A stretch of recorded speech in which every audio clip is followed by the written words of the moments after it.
This is a rupee note, which all of us might know. But if you zoom in, you will notice it is affected by a specific kind of virus that keeps on decreasing its purchasing value over time. This particular virus is known as inflation.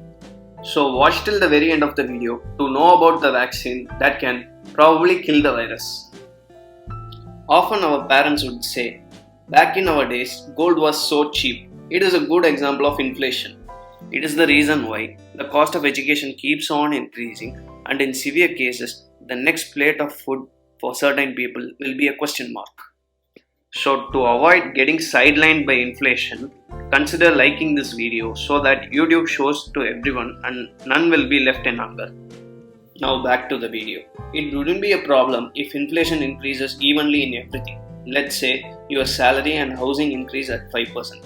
That wouldn't be a big deal. But your salary grew at only 5%, but your housing grew at 25%. That's the problem.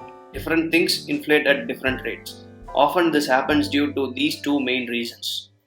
First is cost push inflation. The companies are forced to raise its product value due to the increase in price of raw materials. For example, did you notice the omelette price gone higher and higher? This is due to the double in onion price in last year. In this example, onion acts as a raw material, so omelette price goes up. Second is demand pull inflation. Take my hometown as example. 100 square feet costs 1 lakh rupees back in 90s, but when more people are coming buying, the supplier wants to narrow down based on its price by increasing the price over time until demand and supply both are equal. So don't think inflation is not all bad.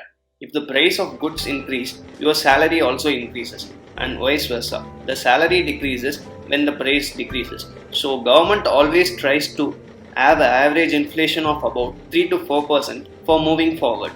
If your country has a bad government like Venezuela, a cup of coffee cost 1 Venezuela currency in March 2018 to a humongous rise of 2800 Venezuela currency the next year, making it the most inflated country in the world. So it's the duty of Reserve Bank of India to maintain the inflation rate around 3 to 4% for consistent growth.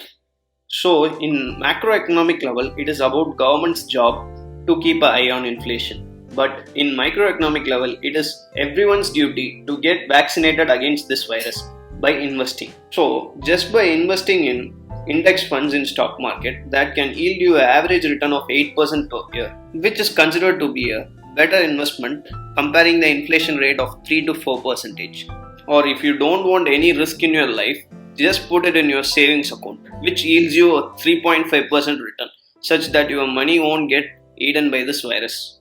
So instead of seeing inflation as an evil virus, see it as a path for your future by investing in high demand product.